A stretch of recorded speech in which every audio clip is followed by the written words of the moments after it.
एकदा एक लांडगा एका घराजवळून जात होता. तेवढ्यात त्याला त्या घरात काम करणाऱ्या बाईचा आवाज आला. ती बाई मुलाला दूध पाजत होती, पण मूल रडत होते.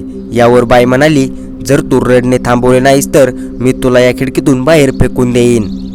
बाहेरच्या बाजूने जवळून जाणाऱ्या लांडग्याने विचार केला की वा, आज माझ्या जेवणाची खूप छान व्यवस्था झाली.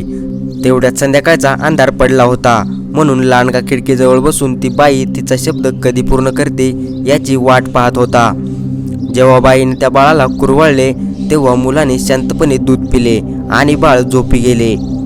पण तरीही लांडगा तिथून हलला नाही.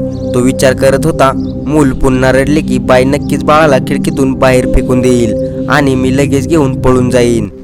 पण मूल रात्रभर शांतपणे झोपले आणि लांडगाही रात्रभर तिथेच लपला. सकाळी उठल्यावर भुकेमुळे मूल पुन्हा रडायला लागले. आता प्रकरण मिटले असे लांडग्याला वाटले. बस, आता बाई लवकरच मुलाला खिडकीतून बाहेर फेकून देईन. आता भुकेवर नियंत्रण ठेवणे लांडग्याला कठीण झाले होते. पण मूल सतत रडत असले तरी बाईने मुलाला खिडकीतून बाहेर फेकले नाही. बाईला तिच्या शब्दांची आठवण करून देण्यासाठी लांडग्याने त्याची शेपटी खिडकीच्या आत घुसवली. जेव्हा बाईने लांडग्याची शेपटी पाहिली तेव्हा ती पूर्णपणे घाबरली.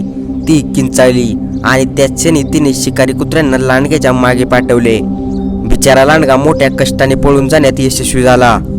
तर मित्रांनो, या कथेमधून आपल्याला शिकायला मिळते की आपण कोणाच्याही तोंडून निघणाऱ्या शब्दांकडे बघू नये, तर त्या शब्दामागे दडलेल्या भावनांकडे बघावे.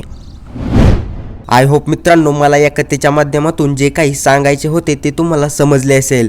तर मित्रांनो, व्हिडिओ कसा वाटला, काय वाटला, कॉमेंट्समध्ये जरूर सांगा. आणि अशाच आपल्या मराठी भाषेतून नवनवीन प्रेरणादायी कथा पाहण्यासाठी आपल्या इझी मोटिवेशन स्टोरी या यूट्यूब चॅनलला सबस्क्राईब करा आणि नवनवीन व्हिडिओची नोटिफिकेशन सर्वात आधी येण्यासाठी बेल आयकॉन प्रेस करा.